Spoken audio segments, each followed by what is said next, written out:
Bill Maher. Bill Maher, horrified to learn Democrats' 2028 frontrunners could be Bernie Sanders and AOC. I know. Hold on. Bear with me. Bear with me, everybody. It's all. The pain will be short, but we'll all have to live through it together. They gamed the system. They changed it. Who do you see on the horizon for 2028 in the Democratic primary? Right now? Yeah. Bernie and AOC. No. They got the biggest crowds. That doesn't matter. It won't sustain itself, but right now they have no leader. Okay? But this is the thing the Republican Party has to understand too. Both parties lost in the last election. Trump won, okay? And I don't know if that's going to transfer. We should have won 4 more seats in the Senate. If you looked at the last 70 races for the Senate, 69 follow exactly the way. I think it's Moore versus Youngkin. That's where I see it. Youngkin would be excellent. Youngkin it's is going to go back to adjacent, and then Vance and Jr. will fight it out for that crowd. You're AOC and Bernie, and who's at the top of the ticket? They're going to lead right now. Who's at the top of that ticket, Kevin? Because if it's not Bernie, he's going to be vice president and wait his turn? No, it would be. Bernie's been running each time. I'm just saying who's in the lead right now. I don't think that's how it ends up. But big crowds don't necessarily mean who's the right candidate. You know, when I started... No, but it drives where the ideas are going to go. It's going to drive the money for a while. It doesn't make them the winner. It doesn't make them the winner. You'll have to wait till you'll get 2 years out. And then you'll start seeing these governors that start showing solutions. You also have to know, what is the issue going to be? Are we going to have a foreign policy issue? Are we going to have an economic issue? And who's been the best in leading in that? But right now for the Democrats, who's going to lead for the next 2 years, the money is going to... AOC outraised everybody in the House. And it's all small donors. It's all small donors. Yeah. And this is exactly where Trump was when no one gave him a chance at 17. He outraised everybody else. So that's where the base is at, right? And so what will happen, it'll move after the next midterm election. So Bill Maher panicking about AOC and Bernie. When you have crowds, that's a good thing. When you're filling up stadiums, that's a good thing. I mentioned that in 2016 and in 2020. Well, technically 2017, and because that's when he started here at Hardlands Media. And of course, then going into 2020, yeah, when you have the stadiums filled up with people or filling up parks, that's a good thing. I didn't see Biden or Clinton pulling that off. They desperately tried to make their crowds look bigger, especially through editing, which corporate media was happy to provide for. It does drive reality. But what prevented Bernie was not only because he was a nutless wonder, but also the Democrats were rigging the game from early on, 2016 primary, and of course, the 2020 primary. I mean, it's abundantly clear that the corporate Democrats cannot pull off the numbers, yet Bernie Sanders and AOC can. But the thing is about the Fight the Oligarchy tour is that it's all it is hopium, copium, and a feel-good tour. Unless there's something I'm missing here, JV. No, it is a hopium, copium tour. Unfortunately, the Democratic Party is not willing to give even that to the people. Mm-hmm. So now that left a vacuum, that left an opening for somebody like an AOC and a Bernie Sanders to give that hopium and that copium, even though, will they really do anything with it? I highly doubt it. But that left some people with, at least there's a shot, right? Mm-hmm. And so Bill Maher's pathetic. This is the same guy that thought, I think we should have Amy Klobuchar. How many of you have heard that name in the last 4 years? Only for jokes, or sometimes when I feel like making fun of her on the show. That's it. Right? I mean, I can't take any more of that same story of Donald Trump calling me Snow Woman. Well, I want to see how well his hair does in a blizzard. Isn't that right here now? Then, yeah, don't y'all know? I don't want to hear that.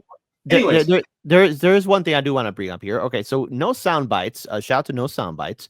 Bernie and AOC are both sellouts, and I do not believe either is the voice of majority of anything, let alone Democrats. They are just the only voice being seen in a vacuum of Democrat leadership. To which I have to say, at the current point in time right now, they are, because the current leadership it has to deal with the fact they got smacked around in 2004. Now, no Soundbites was with us for the coverage of the November 5th election. I had a whole power panel there. I had Nick Thompson there. I had a couple people from INN, and we had a great and powerful power panel discussing about the Democrats and Democrats, how they stand for nothing.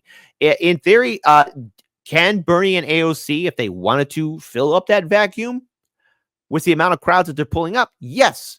Will they activate that power? The answer is no. So whenever I hear people, especially maybe on the right, or yes, even on the left, saying, oh, AOC and Bernie got it this time. No, they don't. Actions speak louder than words. If you're not going to be consistent, then why are we going to give you the time of the day? And so the thing is, the reason why AOC and Bernie are pulling out these numbers is because people need their group therapy session. And I'm all for group therapy. I'm all for social understanding, speaking to a therapist, speaking to a counselor, speaking to somebody who will listen. I get it. But what the Bernie Sanders rallies are, it's they're building up this hope and this idea that AOC and Bernie are going to go all the way. There is a possibility where AOC could run for 2028. I'm not going to deny it. I see the groundwork being laid out. And if I'm wrong about it, hey, I'm going to be so happy. Okay. It's not like, oh, I told you so. Like, no, I don't want to deal with the stress of a potential 2008 campaign that has the same energy that we saw for Bernie Sanders' 2016 campaign, and it being played out where people are going to be disappointed again. And the thing is, if you call it out, you are going to be called all sorts of names and get ready to be mass reported on or censored and suppressed, because that's what I see happening. That's my concern of an AOC 2028 run. I see that being laid out. It's my worst case scenario. And I want to be wrong.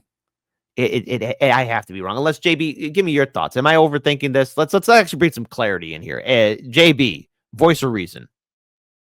No, I don't think you're wrong at all. Oh, why? AOC, if she does run, I feel like it's going to end up just like Bernie Sanders in 2016 and 2020. Because Bernie had the crowds. Remember in Queensbridge Park? Yes, I do remember that. 2020, yep. 25,000 people showed up in Queensbridge Park. They had so many people that they had to have an overflow area just for extra people. Mm-hmm. I remember because I even saw some people in independent media that were there. You had Michael Brooks that was there. I remember because he had on this really fire black Adidas tracksuit on. Oh, cool. Shout out to that tracksuit was fire. Anyways, he was there. Jordan Sheridan was there. Right. Everybody named Mama in the New York area was at that rally, right? Did Bernie Sanders win? No. So it depends on who is running the party. And of course, people like Barack Obama and Nancy Pelosi and Chuck Schumer were the ones that said yay or nay. They said no, yes or no. It's going to be the same thing in 2028. They're going to look at AOC and go, no, because she's too far left for the establishment.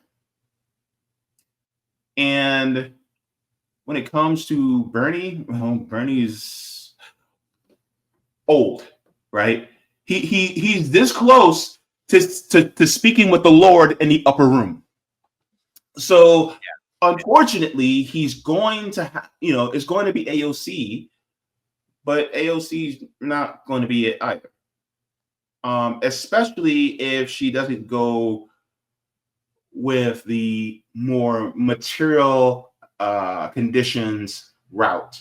If she continues to go just mostly, identity politics or mostly just like culture war, she's going to end up like a Kamala Harris. But as far as AOC is concerned, nah, they're not even going to let her get the nomination. She's going to run. If she runs, she'll run in the primary, and her run will end in the primary. That's what I think. Unless somehow she grows a spine between now and 2028, and then she ends up saying, well, if I don't win the Democratic primary, I'm going to do the dirty break. and I'm going to run as an independent. That's not going to happen. That would be a twist. That's But not going to happen. That's not going to happen. That's one thing I'll say. That's one thing I'll argue with it. She's not going to say, "Oh, I'm going to run as an independent." If she does, you don't have to argue with me. I actually agree with that. Yeah, He's not going to. Because again, I remember Bernie Sanders at McCormick Place, 2017. People were Mm-hmm. screaming at him, telling him, "Hey, you got screwed over," and he's like, "No." That's a terrible Bernie impression, but no, he was saying no, and so as a final note, we have the foundations of something that will be content gold, but will be giving us much anxiety. So I would say to my friends in independent media, keep your friends close, but your enemies closer. Keep your heads on a swivel. Beware of smiles and sugary treats. Beware of those who, oh my goodness, just beware, because 2028, I see knives coming out. I see a whole area that's going to try and hype up AOC, and all what it is for the 2028 run is going to be to sheep herd people into the Democrat Party to support the corporate candidate, whoever it will be. And I know there's talk about Rahm Emanuel. We did a segment with Stephen A. Smith potentially running. There's been talk about Illinois Governor J.B. Pritzker running. So I don't know. Get ready for 2028, even though we're in 2025. It's going to be a lot of fun, folks.